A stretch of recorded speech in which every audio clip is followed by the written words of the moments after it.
Evening, hope you've had a good week, filling your sales funnel, getting ready for Christmas. Tonight's top tip, we're going to talk about objection handling. I've had lots of emails, DMs, comments coming in about certain objections people are struggling to get around.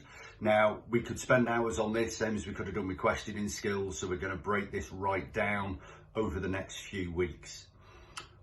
One of the main things I get asked about is really common objections that you get. A company I work with was working on a campaign the other week, and the most common objection they were getting was, it's all right, we've already got an accountant. It's all right, we've already got an accountant. Again and again and again, maybe 9 out of 10 calls, they were hit like this straight away. It might be, you always get, our budget's gone, we don't advertise, we've got enough work. Really commonly is, we're in a contract. So we could do old school and try all these clever things. I appreciate that, but, and all this to try and get around them. But let's face it, 2019, it just doesn't wash anymore. The biggest thing we need to show is empathy, that we get them, we're on their side, we understand. We're not an old school, door knocking, double glazing, no offense to double glazers, salesperson. So how do we do this? Well, I was blown away last year by an organisation, you may have dealt with them yourself, called AO.com, because they did what I call preempting an objection brilliantly.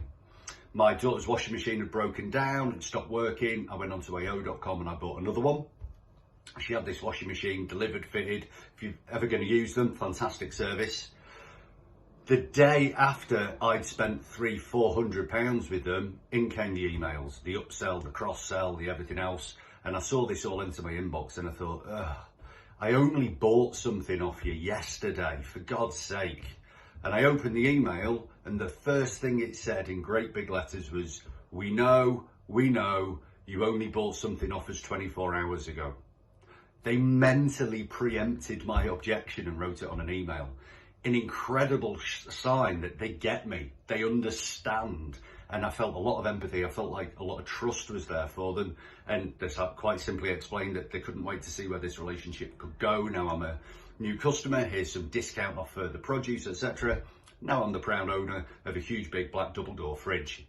So what can we learn from this? Well, if you preempt the objection you get the most, it greatly increases your chances of getting a conversation. And that's all you're trying to do at the beginning of the call. You're not trying to get them to go, you know what? You're right, I was wrong, let's do business.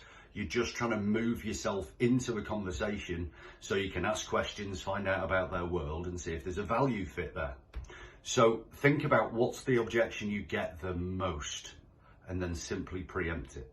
So for an example, if you sell a service or a product that's contractually based, manage print solutions, mobile phones, accountancy, whatever it might be, you know they're going to bring this up early on, so beat them to it. Simply start your call with, really glad I got to speak to you. Listen, I know that you'll currently be in a contract and that's got 18 months left on it. So you've done two things. You've shown empathy, you've preempted it, and you're going to get a fact by giving a fact. The fact that you've gone in and said, I know where you're at, I understand you'll be in a contract, it shows empathy, and they now can't use that against you. Could be the same with an accountancy firm. Really glad that I got through to you. Listen, I wanted to speak to you. I know you'll already have an accountant. That's why I wanted to have a conversation with you. Tell me about that. We work with, bring the objection up first. So only use this in your most common objections, but try and preempt that objection because it shows you really understand that person's point of view, because you can show empathy, you can bring it up before they do. So there's a whole list of opening objections you can get, and the first way to get through any of them is to show empathy. And one way is to preempt it to get through that objection. Quite often we're going to get, I'm happy with what I've got. Now this is well known as the hardest sales objection to deal with, the status quo. Quite happy with what I've got, seems a lot of fuss to move, I'm just not interested. And it's a hard one to get around, and if we ask really obvious questions to get around it, we're going to be put in the bin straight away. You know, it's all right, I'm happy with my current provider. Well, don't you find that they do this? Or have you never thought of this? You're questioning their judgment on purchasing something. Instead, go right with them. Most people I speak to are really happy with their current provider. They do X, they do Y, they do Z brilliantly. Tell me, why are you with your current provider?